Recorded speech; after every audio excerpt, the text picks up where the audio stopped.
Bienvenidos a este espacio de reflexión, un viaje que nos invita a mirar profundamente en nuestro interior. Hoy exploraremos la conciencia y la naturaleza de aquello que llamamos el Hacedor, inspirados por las profundas enseñanzas de J. Krishnamurti. No es un camino de acumulación, de conocimiento, sino de desaprendizaje, de cuestionar todo lo que creemos saber sobre nosotros mismos y el mundo. Es una invitación a la autoindagación, a la observación sin juicio, para descubrir la verdad de nuestra propia existencia. Prepárense para una exploración que puede transformar su percepción de la realidad. Todo viaje de autodescubrimiento, toda búsqueda espiritual, nace de una pregunta fundamental, a menudo gestada en el sufrimiento o el conflicto interno. Nos encontramos inquietos, insatisfechos, y anhelamos comprender la raíz de nuestros deseos, frustraciones, y esa constante lucha que parece definir nuestra existencia. Si nos encontramos en conflicto, si experimentamos sufrimiento, ¿no es natural buscar la causa de esa perturbación? Krishnamurti nos sugiere que la causa profunda de este conflicto reside en el ego, en sus deseos atormentadores y en la incesante actividad de la mente. Nuestra reacción natural ante aquello que nos desagrada, como la envidia, la ira o la codicia, es luchar contra ello. Intentamos controlarlo, resistirlo o superarlo, con un acto de voluntad. Sin embargo, esta lucha, este esfuerzo por cambiar lo que somos, es una forma de resistencia que paradójicamente crea más dolor y fortalece aquello que deseamos disolver. La verdadera comprensión no surge del esfuerzo, porque la voluntad es, en sí misma, una manifestación del ego que busca imponerse. Luchar contra estos deseos solo genera más resistencia y más sufrimiento. En el corazón de nuestro laberinto interno se encuentra el Hacedor, esa entidad que creemos ser, el ego, el yo, la conciencia que constantemente busca mejorar, cambiar o lograr un resultado. Este Hacedor es el que se esfuerza, el que juzga, el que compara y el que se identifica con sus experiencias. Es crucial comprender las actividades de este Hacedor en relación con las personas, las ideas y las cosas. Es la voz interna que nos dice qué debemos hacer, qué deberíamos ser, y que nos mantiene en un ciclo interminable de búsqueda y desilusión. Una de las raíces más profundas de nuestro conflicto reside en la ilusión de una gran separación, la que existe entre el pensador y su pensamiento. Creemos que hay un yo que piensa, y luego están los pensamientos que ese yo produce o experimenta. Esta dualidad es la base de gran parte de nuestra angustia. Nos identificamos con el pensador, con el observador, y vemos los pensamientos como algo externo, algo que podemos controlar, o de lo que podemos deshacernos. Pero, ¿es esta separación realmente verdadera? ¿O es una construcción de la mente? ¿Por qué existe esta separación entre el pensador y el pensamiento? La razón principal es la búsqueda de permanencia. Los pensamientos son efímeros, cambian constantemente, son fugaces. Al separarse de ellos, el pensador se otorga a sí mismo una sensación de continuidad, de seguridad, de algo que permanece inmutable. Es un mecanismo de autoprotección. El pensador se resguarda, se proporciona una identidad duradera, modificando o cambiando sus pensamientos, pero creyendo que él, el pensador, permanece. Esta ilusión de permanencia es lo que perpetúa la distancia y el conflicto. La profunda verdad que Krishnamurti nos invita a descubrir es que el observador es lo observado. No hay dos procesos separados. Sin pensamientos, no hay pensador. El ego no está separado de sus cualidades. De hecho, está constituido por ellas. Experimentar esta unidad, esta no dualidad, es el comienzo de una transformación radical. Si estamos profundamente alertas, percibiremos que el pensador y sus pensamientos son uno. No hay un yo separado que observa la ira. El yo es la ira en ese momento. Esta comprensión disuelve la lucha interna. Esta es una pregunta crucial que nos invita a una profunda introspección. ¿Por qué nos resistimos a aceptar que el pensador y el pensamiento son inseparables? La respuesta yace en el miedo a la impermanencia, el miedo a la disolución de esa identidad que hemos construido con tanto esmero. Si el pensador es el pensamiento, entonces no hay un miedo fijo y permanente que pueda controlar o manipular. Reconocer esta unidad significa renunciar a la ilusión de control y a la seguridad de una identidad separada, lo cual puede ser aterrador para el ego. La verdadera salida de este laberinto no es una acción, no es un esfuerzo, sino una percepción, darse cuenta. No se trata de hacer algo, sino de ser. Darse cuenta es una observación silenciosa, sin juicio, sin condena, sin identificación. Es simplemente ver lo que es, tal como es. En esta observación pura, sin la intervención del hacedor, surge la comprensión. No hay necesidad de luchar contra lo que se observa, porque no hay un yo que luche, solo hay una conciencia clara y serena de la realidad presente. Es fundamental aclarar que darse cuenta no es una práctica en el sentido tradicional. No es algo que se pueda ensayar o repetir para mejorar. Una práctica implica un hacedor que busca un resultado, y eso es precisamente lo que estamos tratando de trascender. Tampoco es autosuperación. La idea de autosuperación implica que hay un yo imperfecto que necesita ser mejorado por otro yo ideal. Esto solo refuerza la dualidad y el conflicto. Darse cuenta es la ausencia de esfuerzo, la ausencia de un yo que busca mejorar. En el momento de una experiencia intensa, ya sea de alegría, dolor o asombro, ¿dónde está el yo que experimenta? En ese instante puro, no hay un observador separado, ni algo observado. Solo hay la experiencia misma. El experimentador y lo experimentado solo aparecen después, cuando la mente interviene y nombra lo que ha sucedido. En el momento de la experiencia, no hay un yo que diga estoy enojado, solo hay ira. En ese instante, el yo se disuelve en la intensidad de la vivencia.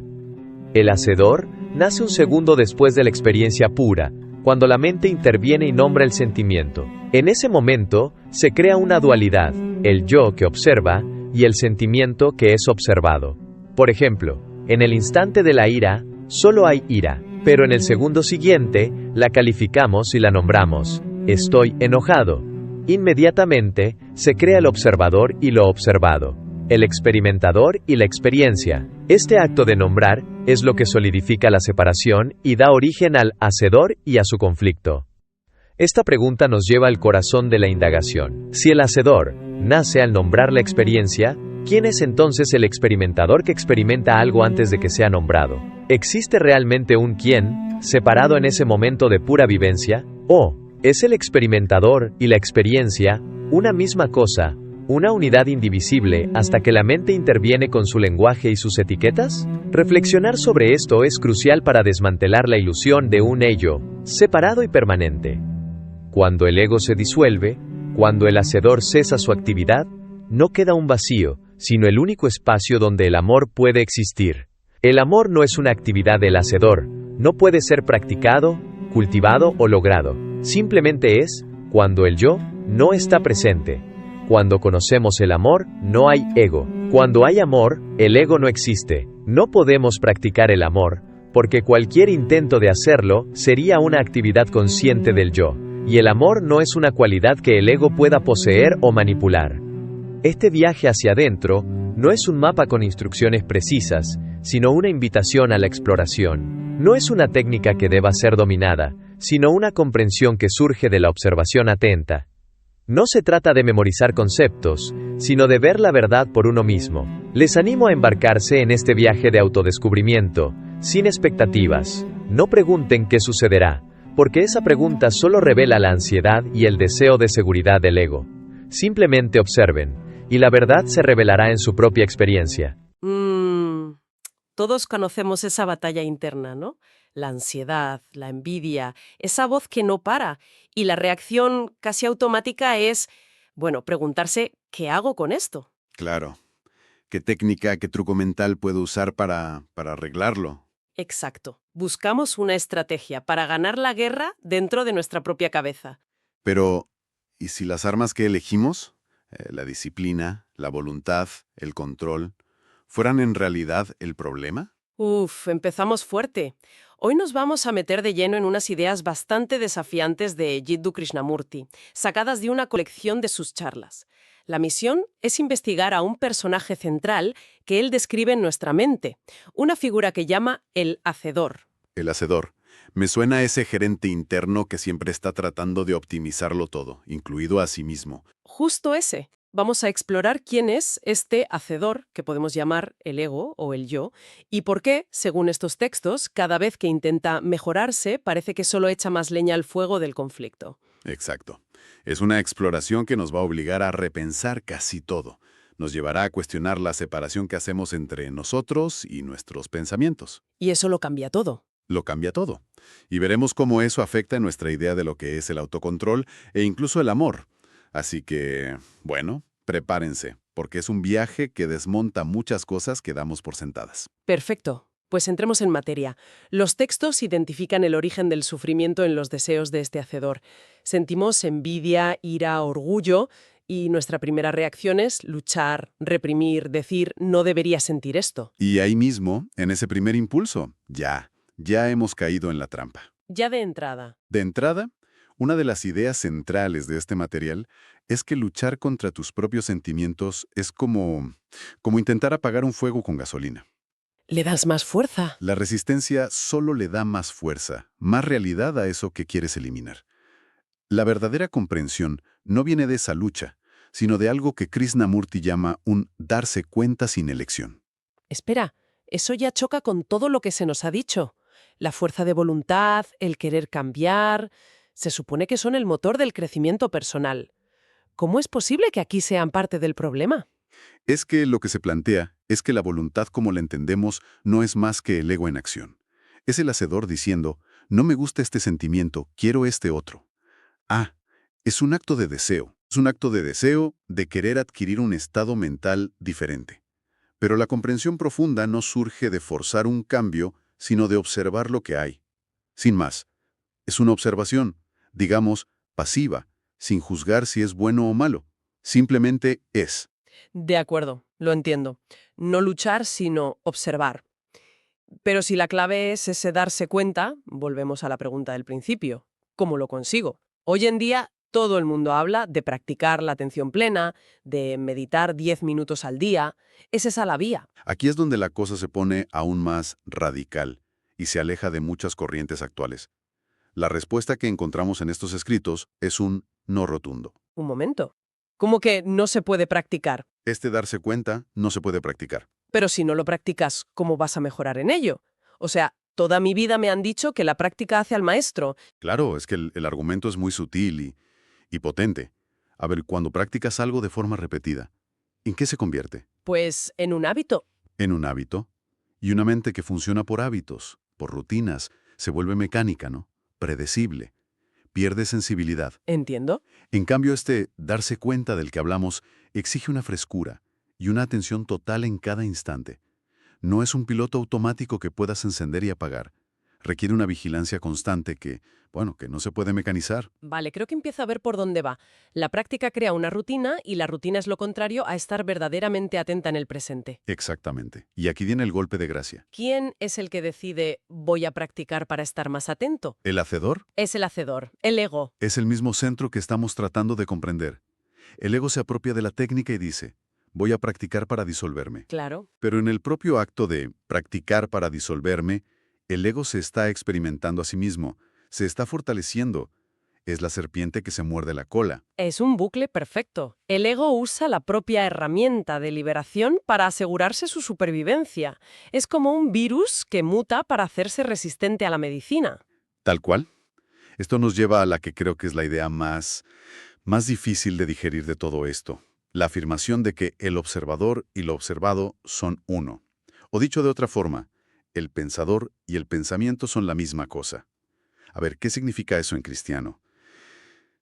Es que esta idea dinamita la forma en que nos experimentamos a nosotros mismos.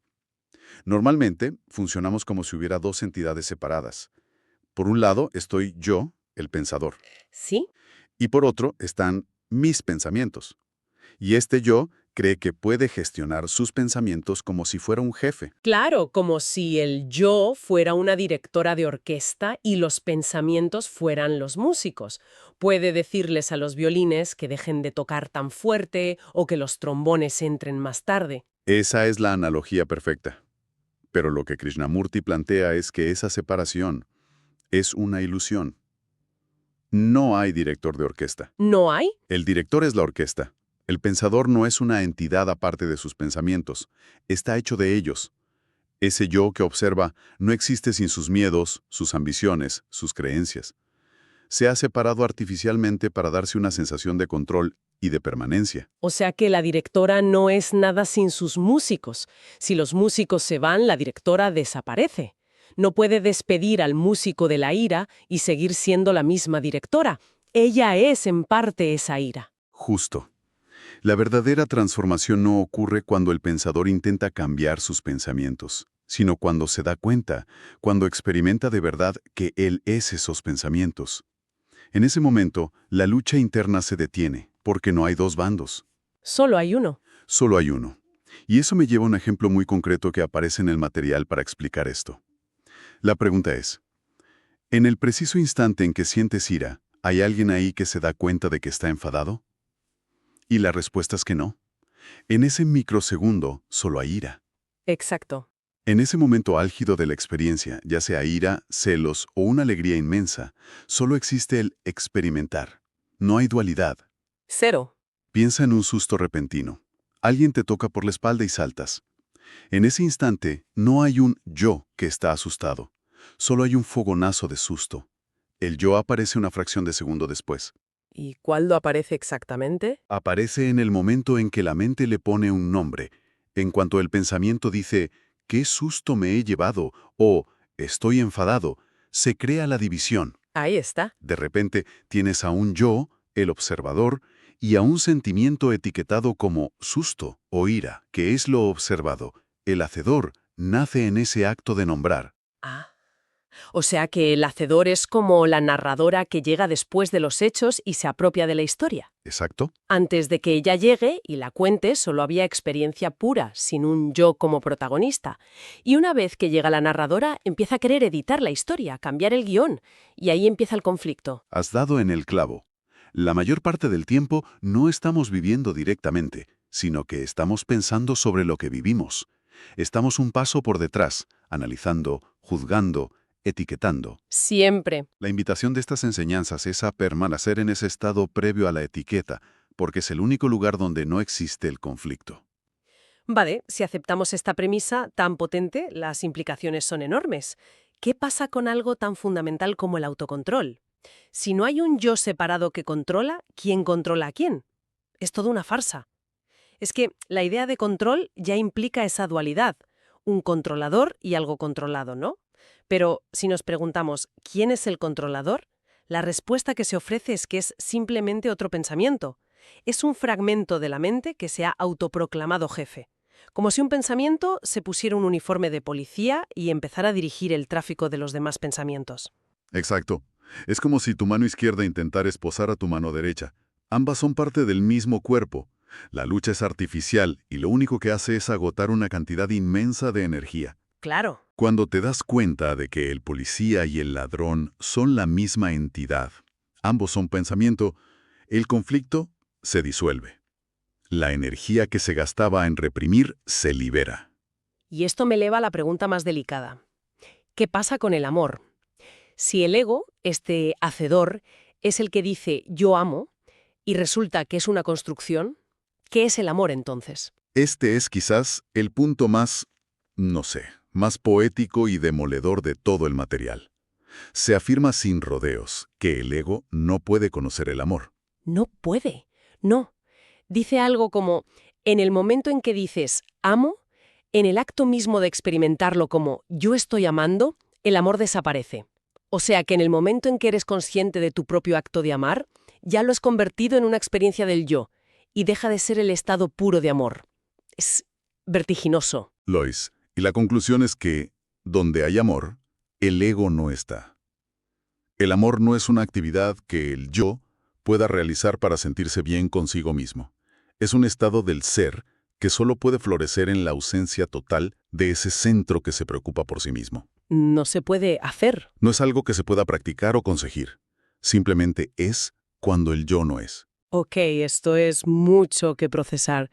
Para que no se nos escape nada, ¿podemos reconstruir la escena del crimen?